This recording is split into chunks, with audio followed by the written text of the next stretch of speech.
কোন গোপনে মন ভেসেছে সিরিয়ালে এবার দেখা যাবে কিঞ্জলকে। জি বাংলার এই সিরিয়ালটি এবার বন্ধ হতে চলেছে। এই ধারাবাহিকের মুখ্য ভূমিকায় ছিলেন শ্বেতা ভট্টাচার্য এবং রণজয় বসু। ধারাবাহিকে যাদের নাম ছিল শ্যামলী এবং অনিকেত, জোড়াবাড়িকে নিয়ে তারা সুখে সংসার করতে চেয়েছিল, কিন্তু তৃষা এবং অরুণাভ ষড়যন্ত্রের শিকার হয় তারা। তৃষা এবং অরুণাভ ক্রমাগত ষড়যন্ত্র করতে থাকে, আর অরুণাভ ষড়যন্ত্র করে কিঞ্জলকে মেরে ফেলে।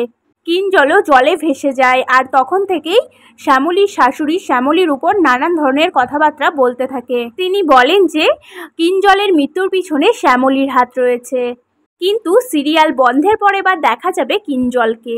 এই সিরিয়ালটি টিআরপি তালিকাতে নিজেদের নাম ধরে রাখতে পারেনি। নতুন নতুন মেগা সিরিয়ালের আগমনে সিরিয়ালটি ক্রমশ পিছিয়ে পড়তে থাকে, আর এই ধারাবাহিকটি এবার বন্ধের পথে।